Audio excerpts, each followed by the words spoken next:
Hello. Hi. Voice a little cracky. I'm warming up. Today, welcome to Sue's Views or whatever.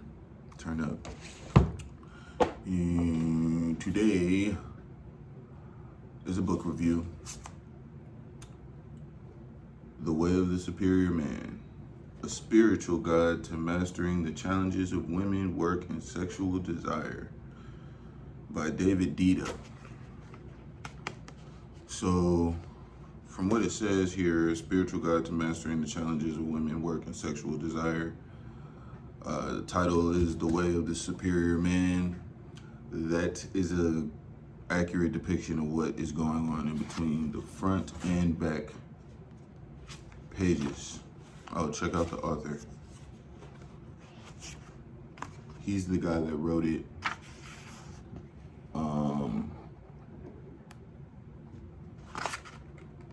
Take what you want with that.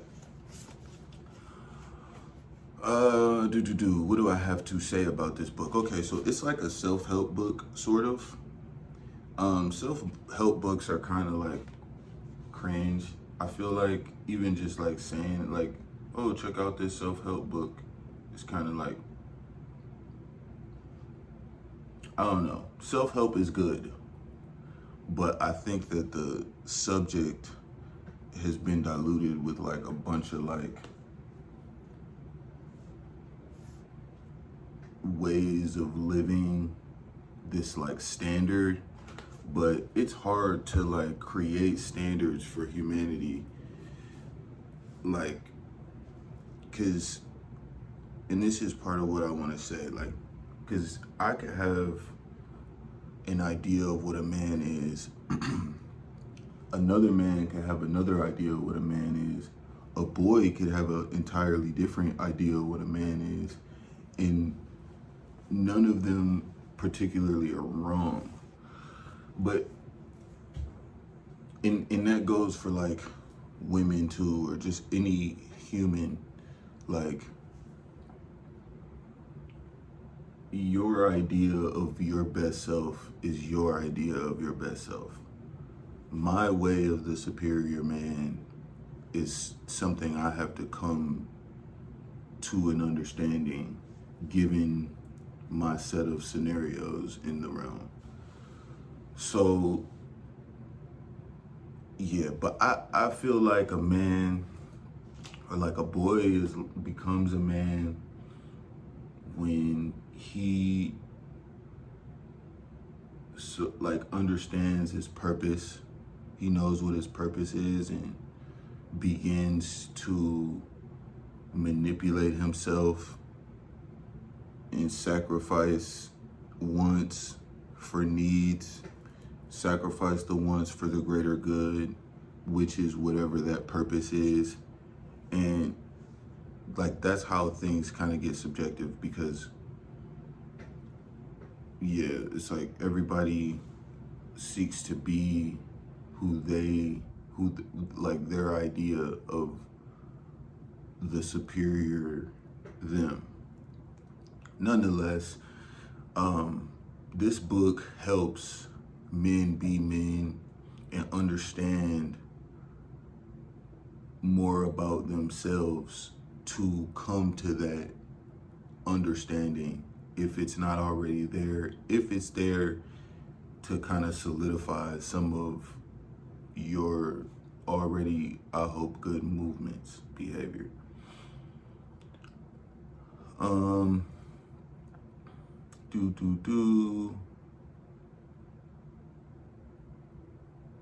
God knows we need more men. We need more boys to transform into men, coming to that understanding. I'm rambling, but yeah, so this is it's a decent book.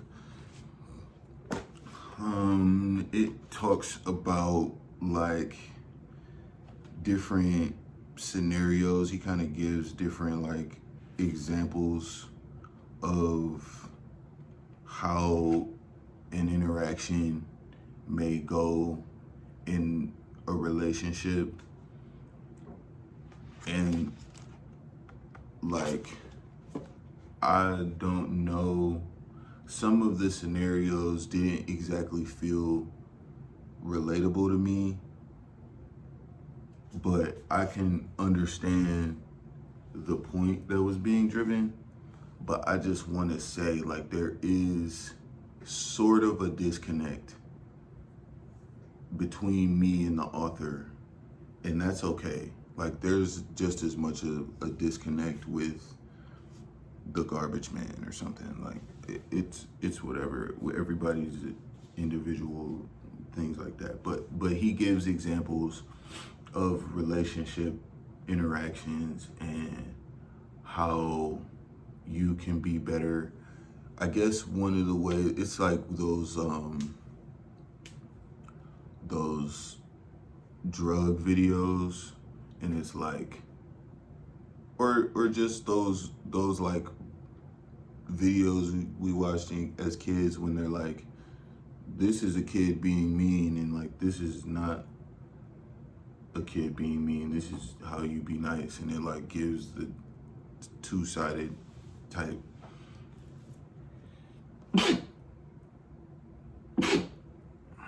Excuse me.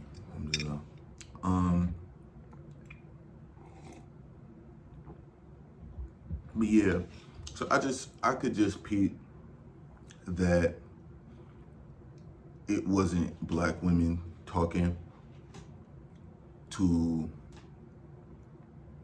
I don't want to say it wasn't black women, like it wasn't black men or black women set as the standard of what I believe the author thinks a superior man is. I don't think he's thinking about me. And I don't want to hype on that. It's a good book. It speaks on love, and I love love. Love is great. That's like one of the best things ever.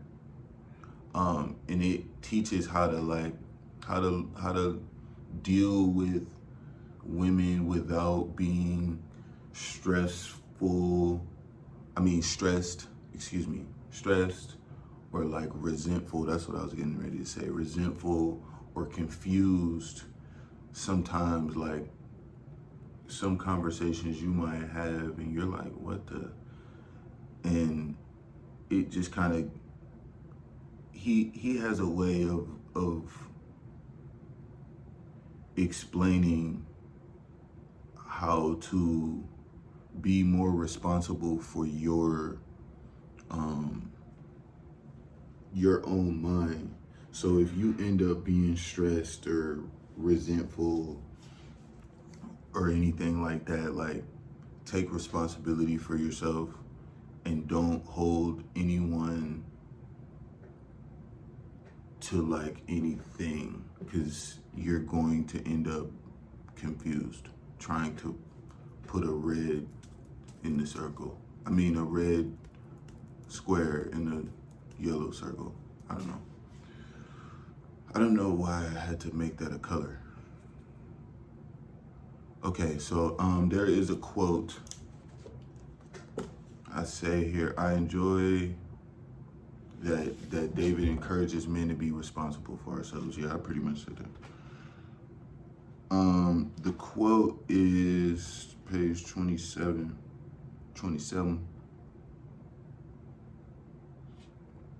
Every man knows that his highest purpose in life cannot be reduced to any particular relationship.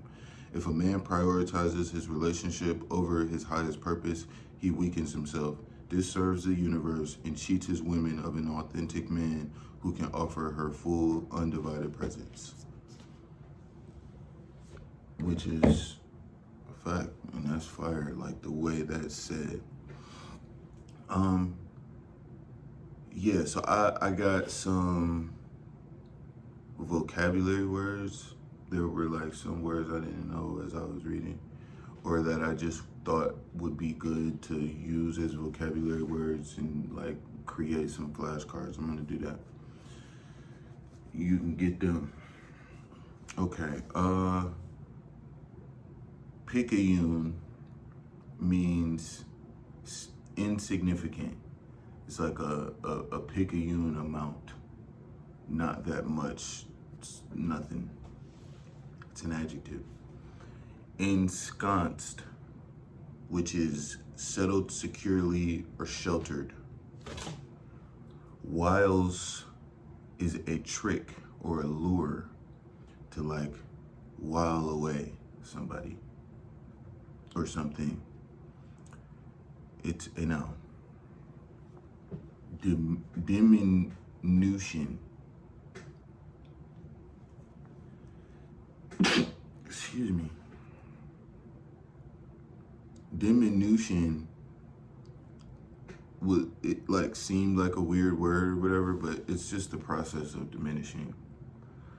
Slovenly is untidy or unclean. Diminution is a noun. Slovenly is an adjective. Ensconced is an adjective. I don't think I said that. Tangential is diverging or to veer from. Okay, so as I'm editing this video, I'm realizing how awkward this vocabulary part of the video is. And I knew it as I was like saying it, but because I had these vocabularies in my notes, and I usually put down words that I don't know in my notes as I read these books. But what I'm gonna do is, like I said earlier in this video, is I'm gonna make flashcards, and then after I come up with like a good amount of words, maybe like 20 of them or something like that, I'm gonna drop a vocabulary video, further explaining in like making that vocabulary aspect of things a lot more comprehensive. Okay, back to the video. Yeah, the book is interesting. I recommend it if you want to get some good pointers on how to be a better you if you consider yourself to be a man. Okay, so I have the Daily Stoic quote too. Now, I'm gonna do this Daily Stoic quote from the day that I finished the book. So yeah. Listening accomplishes more than speaking. To the youngster talking nonsense, Zeno said, the reason why we have 2 ears and only 1 mouth is so we might listen more and talk less. Hesiod, the poet, said that the best treasure is a sparing tongue. Robert Greene considers it a law of power, always say less than necessary. We talk because we think it's helping, whereas in reality, it's making things hard for us. If our spouse is venting, we want to tell them what they should do. In fact, they actually want us, all they want us to do is hear them.